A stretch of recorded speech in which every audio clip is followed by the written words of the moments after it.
हरे कृष्णा। एक साम्राज्य में एक राजा राज करते थे। उनके एक मंत्री थे जो भगवान के ऊपर बहुत विश्वास रखते थे, बहुत बड़े पंडित थे, विद्वान थे। कुछ भी होता तो राजा को कहते जो भी हुआ अच्छा हुआ, भगवान की इच्छा से हुआ। एक दिन राजा आखेट पर गए, किसी कारणवश उनकी उंगली कट गई, बहुत बड़ी दुर्घटना थी। राजा बड़े खेद में थे। मंत्री को पूछा कि मंत्री जी मेरी उंगली कट गई, इसके पीछे कारण क्या है?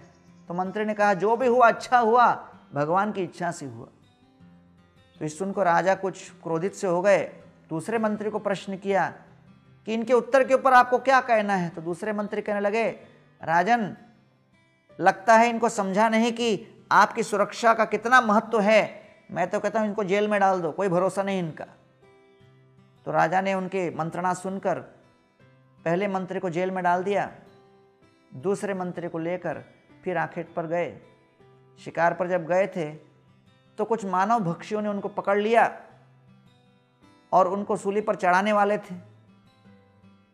और जैसे ही वो उसकी तैयारी कर रहे थे तो उनके बीच जो मुख्य व्यक्ति थे, जो कार्य करने वाले थे, अचानक चिल्ला पड़े, अरे हमको यहाँ पर जिसको समर्पित करना है वो संपूर्ण मानव होना चाहिए, लेकिन ये व्यक्ति, इनकी छोटी उंगली कटी हुई है, ये पूर्ण मानव नहीं है, इसलिए हम इनको समर्पित नहीं कर सकते, किसी अन्य व्यक्ति को करना होगा।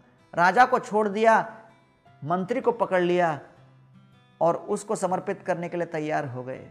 राजा भागते हुए आए और प्रथम मंत्री को जाकर जेल में मिले और कहने लगे आज मैं समझ गया, आप कहते थे जो हुआ अच्छा हुआ, भगवान की इच्छा से हुआ। अगर मेरी उंगली उस दिन नहीं कटती तो आज मेरी मृत्यु हो जाती थी, लेकिन मेरे मन में एक संशय है। तो पहले मंत्री ने कहा क्या है?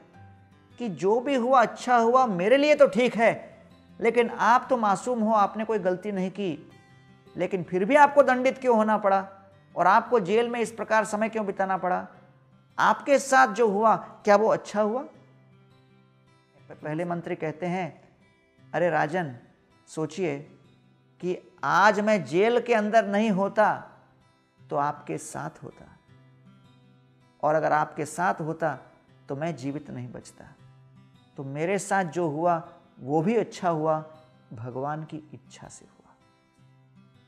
भागवत वर्णन करता है तदा तदहमीशस्य भक्तानां शम अभीप्सतम अनुग्रह मन्यमान प्रातिष्ठम दिशमुत्तराम। नारद मुनि के 5 वर्ष के आयु में उनकी माता की मृत्यु हुई।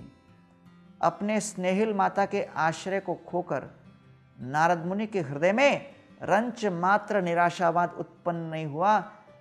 उनके हृदय में पूर्ण श्रद्धा थी कि भगवान जो हमारे साथ कर रहे हैं वो हमारी भलाई के लिए कर रहे हैं, और पूर्ण विश्वास के साथ उत्तर दिशा की ओर चले। अनुग्रह मन्यमान, इस हादसे को, इस दुर्घटना को भगवान का अनुग्रह मानकर हम सभी के जीवन में अपने कर्तव्यों को पूर्ण करने की शक्ति और सामर्थ्य है, लेकिन उसका फल प्रतिफल क्या होगा इसके ऊपर हमारे कोई नियंत्रण नहीं।